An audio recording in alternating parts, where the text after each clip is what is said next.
sekalian, ada doa-doa mustajab yang pasti dikabulkan oleh Allah Subhanahu wa taala. Doa orang yang safar dalam perjalanan, doa orang yang dizalimi, doa pemimpin yang adil, dan juga doa dari seorang ibu atau ayah kepada anak-anaknya. Jadi kalau ibu mengatakan kalimat-kalimat negatif itu adalah doa juga. Nggak boleh lisan kita ini mengatakan anak-anak kita ini buruk atau malah beli anak-anak kita, nggak boleh teman-teman sekalian. Sebuah kisah yang sangat terkenal yang sering teman-teman dengar. Bagaimana seorang ibu ini pada suatu ketika memasak makanan yang sangat banyak untuk para tamu, dan anak kecil laki-lakinya ini dengan santainya menaburkan pasir ke seluruh masakan itu. Ibunya dalam keadaan marah, namun yang keluar adalah, semoga engkau menjadi imam di Masjidil Haram. Dalam keadaan marah keluar kalimat itu. Maka anak kecil itu kemudian sekarang menjadi Imam As-Sudais, yang sekarang menjadi imam di Masjidil Haram. Apa kabarnya kalau teman-teman semua dalam keadaan marah mengucapkan kalimat-kalimat negatif untuk anak-anak kita? Nggak boleh teman-teman sekalian, sangat tidak boleh. Nggak boleh, hati-hati. Mulut kita ini berisi doa-doa. Kalau kita ingin anak-anak kita saleh, apapun yang dilakukan, boleh nggak kita ucapkan anak saleh, masya Allah. Anak soleh nak, jalan ya nak, jalan. Kalau lari-lari nanti jatuh nak. Anak soleh nak. Ketika dia memecahkan segala sesuatu, hati-hati sayang. Ini bisa melukai. Kadang-kadang kita marah, tapi boleh nggak marahnya kita itu mengeluarkan kalimat-kalimat panggilan-panggilan yang baik. Jangan sampai kita menyesal hanya karena di mulut kita ini anak kurang ajar, anak bodoh, anak yang lain-lain. Jangan sampai teman-teman sekalian. Sebagaimana Nabi Ibrahim alaihissalam selalu mendoakan anaknya, anak yang soleh. Semoga anak-anak punya anak yang soleh. Anugerahilah anak yang soleh ya Allah. Begitu teman-teman sekalian. Kemudian yang ketiga, cara yang dilakukan Nabi Ibrahim alaihissalam dalam surah As-Saffat 101, turun lagi ke bawah, itu ada kalimat fabasyarnahu bighulamin halim. Ada kalimat, maka kami beri dia kabar gembira dengan seorang anak yang halim. Halim itu artinya dia punya sifat yang santun, dia punya sifat yang sabar. Jadi yang ketiga pendidikannya dari Nabi Ibrahim alaihissalam adalah dia menjadi teladan bagi anak-anak dan keluarganya. Kok Nabi Ismail, anaknya Nabi Ibrahim, punya sifat halim, punya sifat yang sabar, punya sifat yang penyantun? Dari mana dapat sifat itu? Ternyata ayahnya Nabi Ibrahim alaihissalam juga punya sifat seperti itu. Kita lihat dalam surah Hud ayat 75. Diceritakan bagaimana Nabi Ibrahim juga punya sifat halim. Maka wajar saja anaknya juga penyantun dan penyabar, karena ayahnya mencontohkan demikian. Dalam surah Hud ayat ke-75, Allah Subhanahu wa taala berfirman, "A'udzu billahi minasyaitonir rajim. Inna Ibrahima lahalimun awwahum munib." Sesungguhnya Ibrahim itu benar-benar orang yang penyantun dan suka kembali kepada Allah Subhanahu wa taala. Artinya teman-teman sekalian, mau anak-anak kita hebat, anak-anak kita saleh, anak-anak kita hablum minallah baik, hablum minas baik, contohkan. Sekarang kalau masuk bulan suci Ramadan, buat target khatam mau berapa kali. Anak-anak itu lihat setiap harinya ibunya ngaji, anak-anak itu otomatis ngikut insya Allah kalau terbiasa di rumahnya ngaji. Ibu-ibu mulai rencanakan bulan suci Ramadan, mau libatkan anak-anak nih. Mau apa? Oh, mau sedekah. Kita bungkus ya nak, ya untuk makanan buka puasa. Kurma-kurma sekian biji, dan kemudian dengan botol air mineralnya nanti kita bagikan. Anak-anak lihat, anak-anak contoh itu teman-teman sekalian. Anak-anak dibiasakan untuk rutin mengunjungi panti asuhan, untuk rutin mengunjungi rumah-rumah tahfidz, untuk rutin mengunjungi orang-orang yang membutuhkan. Maka ibu sedang melatih anak-anak itu punya empati dan simpati, dan dia bisa lihat dengan mata kepalanya sendiri. Beda loh teman-teman sekalian, kalau kita cuma nonton TV dan kita cuma baca. Tapi kalau kita datang dan lihat langsung itu beda. Itu menjadi pembelajaran berharga untuk anak-anak kita. Boleh nggak sekali-kali kita ajak anak-anak kita datang ke panti asuhan, atau dekat rumah saya Bu, ada panti yang khusus untuk anak-anak yang kelainan langka, itu ada dekat rumah saya. Anak-anak yang dibuang ya, dengan kelainan, ada hidrosefalus, mikrosefalus, yang kepalanya besar, kepalanya kecil, ada yang lain-lain. Banyak. Boleh juga sekali-kali ajak anak kita ke situ untuk melihat, nah masya Allah, lihat maha besar Allah yang menciptakan kau sempurna. Banyak anak-anak lain yang Allah uji sedemikian rupa. Ajak anak-anak itu Bu, untuk melihat langsung dengan mata kepalanya sendiri. Baik, kita kembali lagi tadi dalam pendidikan Nabi Ibrahim alaihissalam. Yang ketiga adalah kita menjadi teladan bagi anak-anak dan keluarga. Teladan dalam segala hal, dalam akhlak, dalam ibadah. Semuanya teman-teman sekalian. Kalau saya tanya, ini bukan bermaksud ria, insya Allah tidak. Saya hanya bercerita. Ibrahim, kadang saya tanya sama anak saya untuk ngecek benar nggak sih apa yang saya lakukan di rumah. Saya tanya pada anak saya, biasanya Uma tuh kalau di rumah ngapain sih nak? Gitu. Mereka bilang, oh Uma itu kalau di rumah itu biasanya ceramah sama ngaji dengan anak. Dari yang lain-lain itu Uma ngaji. Emang ngajinya, emang Uma ngaji? Iya, Uma subuh-subuh ngaji, ntar sore-sore emang ngaji gitu. Dalam hati saya, alhamdulillah, pandangan mata anak saya melihat ibunya ngaji. Jadi saya punya alasan, nak, Uma aja ngaji, nak, ayo nak ngaji nak. Kita ngaji nak, baca Quran nak. Seperti itu teman-teman sekalian. Jadi pastikan di pandangan mata anak kita, jangan sampai anak kita mengatakan, mama sih main gadget terus. Jangan sampai anak kita mengatakan demikian, artinya di kepala dia udah terpatri, mama saya kerjaannya main handphone melulu. Anak saya mengatakan demikian pada suatu ketika, Baba sih main handphone terus, tapi kemudian saya luruskan, betul, Baba memang terus berada dengan handphonenya karena Baba bekerja dengan handphonenya. Baba kerja nak, Baba meeting dengan handphone, Baba mengurusi urusan dengan handphone. Sehingga ketika saya tanya, nak Baba ngapain nak? Baba lagi kerja tuh. Baba lagi kerja sama handphone begitu. Jadi kalau memang sesuatu yang harus diluruskan, kita luruskan teman-teman sekalian. Jangan sampai di kepala anak kita, oh boleh gadget, kalau gitu saya juga boleh dong. Oh boleh lihat TikTok terus-terusan, kalau gitu saya juga boleh dong. Mama saya aja boleh misalnya. Oh melihat apa, yang lain-lain terus-terusan, kalau gitu saya boleh. Nah begitu, kita menjadi teladan bagi anak-anak kita. Hati-hati betul, kita berperilaku depan anak kita, hati-hati betul Bu. Contoh, nah mama pergi ya. Oh nggak boleh pergi, perginya sebentar kok. Taunya kita perginya lama, nggak pulang-pulang, sampai malam misalnya. Bohong itu namanya teman-teman sekalian. Maka di kepala anak kita, mama kan suka bohong.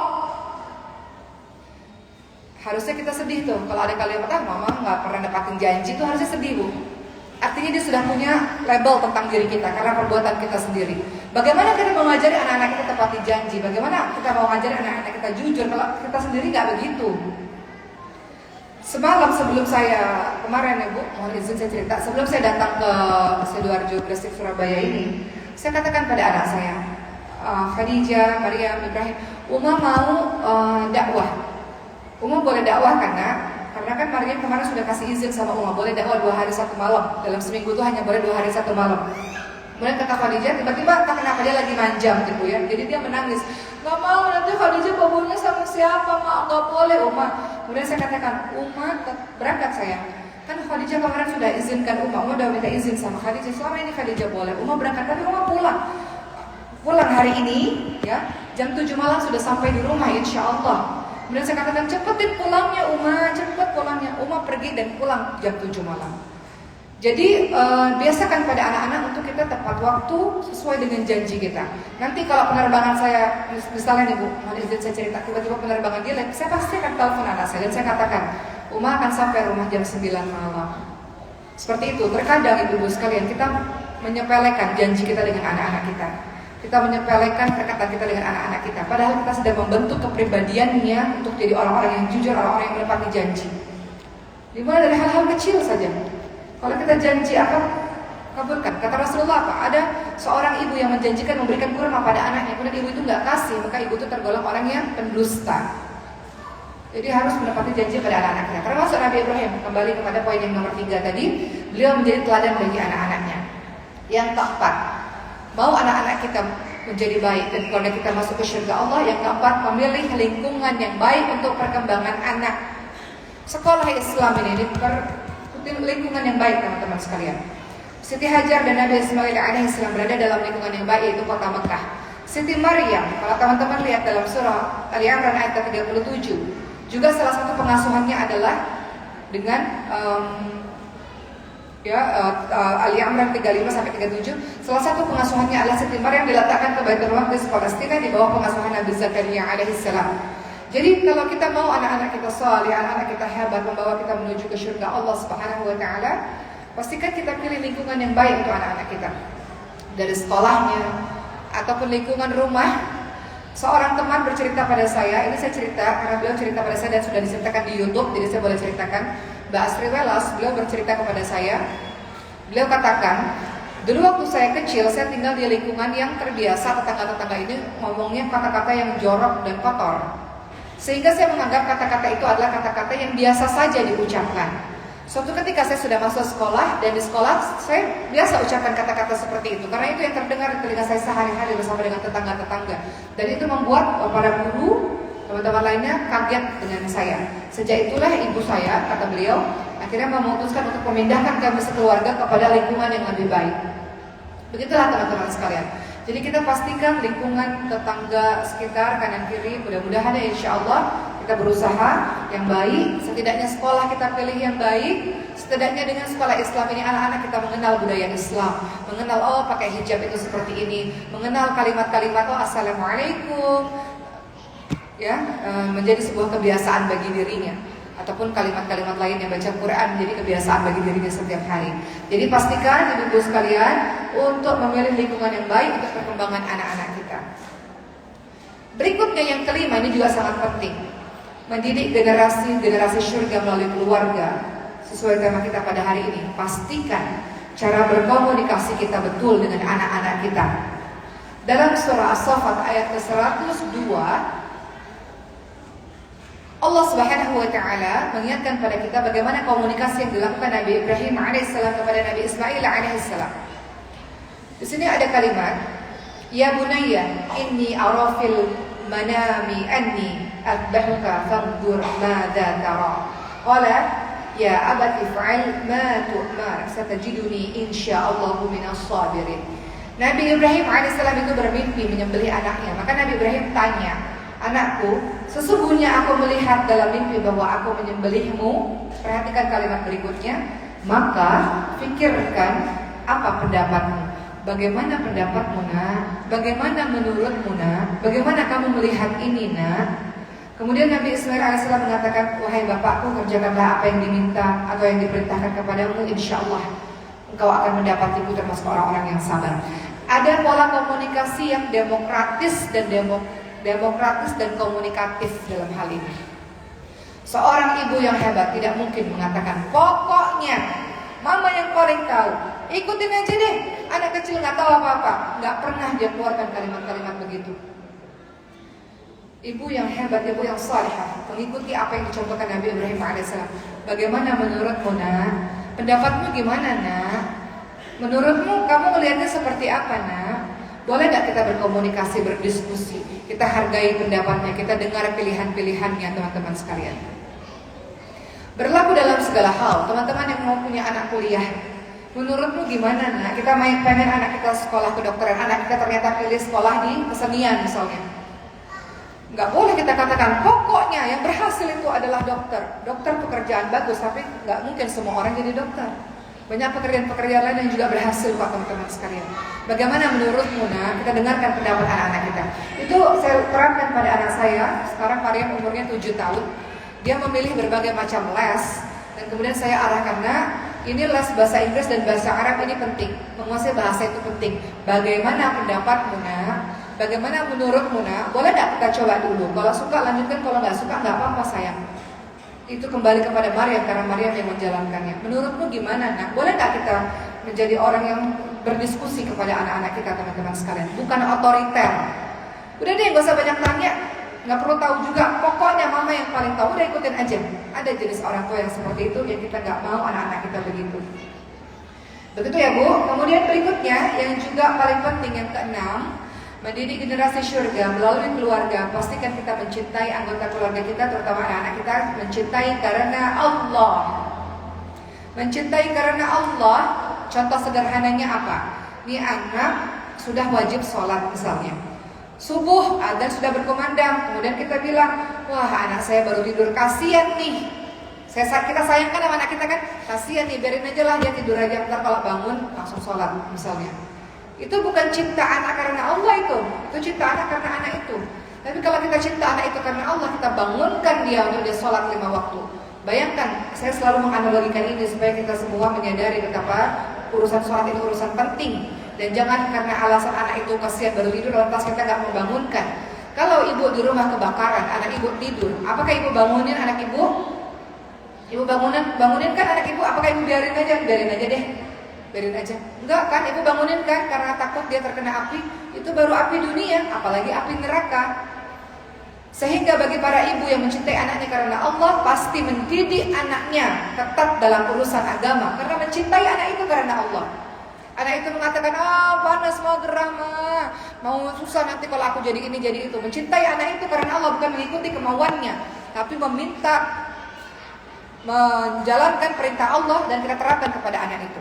Itu yang disebut mencintai anak karena Allah, teman-teman sekalian. Kita terapkan ketat urusan agama dalam anak-anak kita. Kalau ada orang tua mengatakan, anak saya susah sholat, gimana ya caranya? Pertanyaannya, waktu kecil sudah disiplinkah kita dengan urusan sholat kepada anak-anak kita? Kalau ketika anak itu besar kita katakan, anak saya nggak pernah ngaji. Pertanyaannya, waktu kecil, apakah di rumah ada waktu khusus bersama Quran dalam keluarga kita? Anak-anak kecil dibentuk seperti kawat, sangat mudah. Tapi ketika dia sudah besar, dia seperti besi, susah. Pertanyaannya, dari kecil kemana saja? Saat anak-anak itu masih menurut, saat anak-anak itu mudah meniru, teman-teman sekalian. Tapi tidak ada kata terlambat, insya Allah. Terkadang kita baru belajar sekarang, dan betapa pentingnya menerapkan aturan agama yang ketat dalam agama kita. Enggak masalah, insya Allah. Dengan adanya komunikasi yang demokratis komunikatif tadi, dengan doa insya Allah, mudah-mudahan anak kita pun melakukannya insya Allah. Begitulah ibu sekalian. Jadi yang ke-6 tadi, mencintai anak kita karena Allah. Pastikan anak kita kokoh dalam akidahnya, tauhidnya, ibadahnya. Dia boleh kok jadi apapun, Bu. Gak semua anak harus jadi ustaz-ustazah, gak semua anak harus jadi dokter. Dia boleh jadi artis, boleh, yang soleh misalnya. Dia boleh jadi politikus, boleh kok, kalau memang dia yang soleh, yang membawa dan mewarnai sekitarnya dengan nilai-nilai Islam. Dia boleh jadi pilot, dia boleh jadi apapun, boleh, asalkan kokoh agamanya sejak awal. Itu sebabnya kenapa kita concern pendidikan anak sejak awal, teman-teman sekalian. Membentuk wataknya, kepribadiannya sejak awal.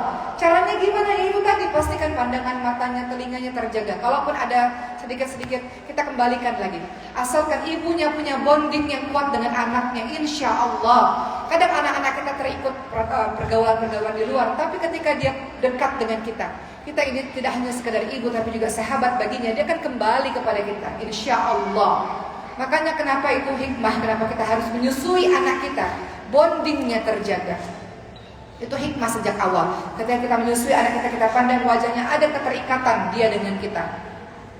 Jangan sampai anak-anak kita jauh, teman-teman sekalian, karena gak ada bonding. Kenapa gak ada bonding? Karena gak pernah disentuh, gak pernah dicium, gak pernah dikatakan mama sayang sama kamu, maka gak ada bonding. Rasulullah saja menyuruh orang-orang untuk mencium dan memeluk anaknya. Kata Rasul, man la yarham la yurham, yang gak cium anaknya, gak peluk anaknya. Kata Rasulullah, barang siapa yang tidak menyayangi anaknya, tidak akan disayangi. Rasulullah saja minta pada kita sesama muslim, kalau kita cinta pada saudara kita, kita katakan aku mencintaimu karena Allah. Kita kadang bertemu dengan akhwat lainnya ya, para perempuan lainnya, ya Allah dia salehah sekali, uhibbuki fillah, aku mencintaimu karena Allah. Kalau sama saudara mukmin lainnya kita mengucapkan cinta, kenapa enggak kita ucapkan pada anak-anak kita? Setiap hari ucapkan I love you sayang, I love you nak, mama sayang nak. Boleh nggak kita ucapkan kalimat-kalimat cinta? Agar tidak ada di pikiran anak, mama itu marah karena mama nggak pernah sayang sama saya. Nggak ada orang tua nggak sayang sama anak, semua orang tua sayang sama anak, betul Bu? Kadang-kadang anak nggak ngerti, kenapa? Karena nggak pernah disentuh dan nggak pernah diucapkan oleh kita perasaan cinta itu. Kadang-kadang lebay, nggak biasa, karena nggak dibiasakan. Boleh nggak kita mulai dari sekarang, kita biasakan, mama sayang kamu nak, ya Allah engkau ini nak, harapan mama nak, belahan hati mama nak. Saya selalu bilang sama anak saya, my soulmate, my bestie, kadang-kadang gitu, my bestie gitu, my sahabatku, my soulmate, belahan jiwaku. Kadang-kadang saya panggil begitu, ya Allah Maria, my bestie, sahabatku. Kadang-kadang saya bilang begitu, belahan jiwaku, mas sayang sekali.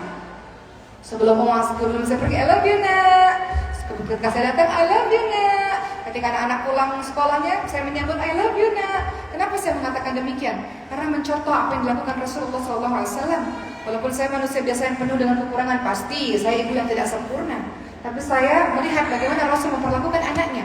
Rasul itu ketika anaknya datang, Siti Fatimah datang, Rasul itu berdiri menyambut anaknya.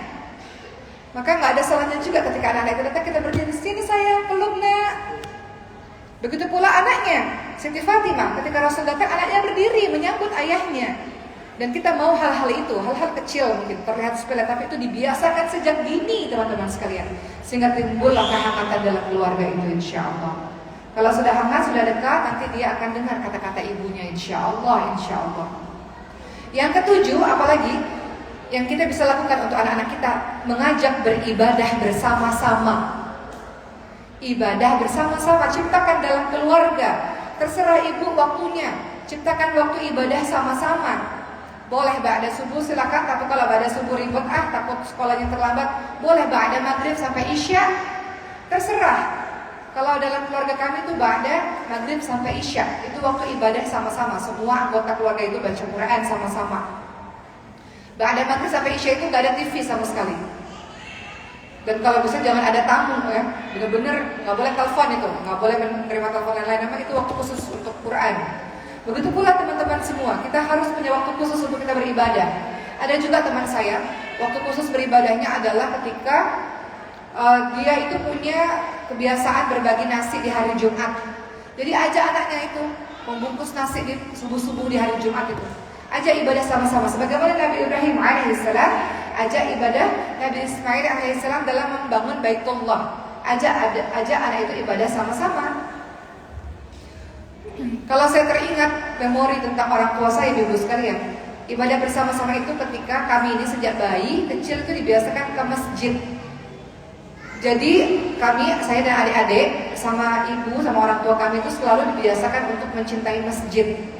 Makanya nggak masalah kalau masjid banyak anak-anak, nggak apa-apa, anak-anak lari ke sana kemari, itu memang fitrahnya seperti itu. Ya teman-teman sekalian, buat dia akrab dengan masjid, mencintai masjid, ajak dia ibadah sama-sama. Nanti nih bulan Ramadan mulai targetkan mau khatam berapa kali bu?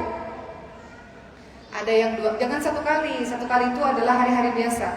2 kali, 3 kali. Nah itu sama-sama anak-anak kita yang sudah besar ya tentunya ya, yang bukan TK, yang sudah bisa baca Quran, kita khatam sama-sama. Nah seperti itu, tadarus sama-sama. Ya. Kemudian yang terakhir, apa yang dilakukan Nabi Ibrahim alaihissalam? Ibrahim alaihissalam mempersiapkan anak-anaknya menjadi pemimpin yang hebat dan diiringi oleh doa. Dalam surah Al-Baqarah 124 di situ ada kalimat, dan ingatlah ketika Nabi Ibrahim diuji Tuhannya dengan beberapa kalimat perintah dan larangan, lalu Nabi Ibrahim menunaikannya. Lalu Allah berfirman, sesungguhnya Allah akan menjadikan imam bagi seluruh manusia. Maka Ibrahim mengatakan, aku juga mohon ya Allah agar anakku juga jadi pemimpin yang hebat. Maka Rasulullah mengatakan, tentu saja, dan ini tidak mengenai orang-orang yang zalim. Jadi kita persiapkan anak-anak kita semuanya jadi pemimpin-pemimpin. Bu, siapkan anak-anak kita jadi orang-orang yang hebat. Mohon izin, saya bercerita. Anak saya mengatakan begini, Uma, kok Maryam disuruh ngafalin Quran terus sih? Itu tetangga main terus pagi siang malam, boleh kok Maryam ngafalin Quran. Apa yang saya katakan? Maryam, ini bukan bermaksud apa-apa bu, hanya ingin saya menceritakan bagaimana saya menanamkan nilai-nilai itu pada anak dengan keterbatasan saya. Saya katakan, Maryam mau jadi apa? Maryam mau jadi ustazah, Uma. Ustazah itu apa nak? Ustazah itu ceramah, baca Quran, ngaji. Maryam itu adalah orang besar, dan orang besar itu berbeda dengan orang-orang lainnya. Orang besar itu dia memanfaatkan waktunya dengan baik. Orang besar itu pasti banyak capeknya, lebih banyak perjuangannya dibanding orang-orang biasa. Nggak sama saya. Kalau orang-orang biasa main terus-terusan, Maryam ada waktunya main, tapi Maryam ada waktunya untuk belajar Quran, hafal Quran. Kenapa? Karena Maryam orang besar. Karena Maryam adalah seorang ustazah besar satu hari nanti. Maryam adalah seorang ulama besar satu hari nanti. Orang besar itu nggak pernah main-main terus-terusan. Maryam sudah 7 tahun, sudah besar saya. Waktunya main ada, waktunya hafal Quran, murojaah, ziyadah, nambah itu ada juga. Waktunya Maryam harus belajar bahasa, itu juga ada. Tapi itu pilihan Maryam, Umah hanya kasih tahu saja. Kalau Maryam mau jadi orang biasa-biasa saja boleh, terus-terusan main silahkan. Tapi Maryam bilang Maryam mau jadi ustazah hebat kan? Maryam bilang Maryam jadi orang besar kan? Maka Maryam berbeda dengan yang lainnya. Jadi saya katakan demikian. Jadi bu, mohon izin, itu sebenarnya secara tidak langsung hendak menanamkan kepada dirinya bahwa saya punya kewajiban untuk saya tahu bahwa Maryam katanya mau jadi penghafal Quran, maka Maryam tahu yang nggak bisa sama teman-teman lainnya yang nggak hafal Quran, berbeda. Dia harus punya banyak waktu untuk dia berinteraksi dengan Quran.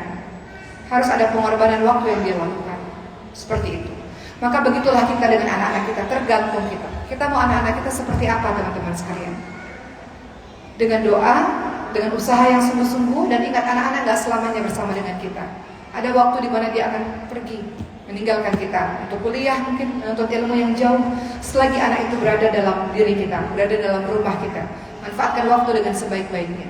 Kalau ibu pergi, gak masalah, kurikulum tetap terus berjalan. Titip dengan orang rumah. Anak ini dia punya tugas untuk satu hari ini dia hafal 5 baris Al-Quran. Maka pastikan itu terjadi. Minta tolong sama orang-orang rumah yang kiranya kita bisa minta tolong.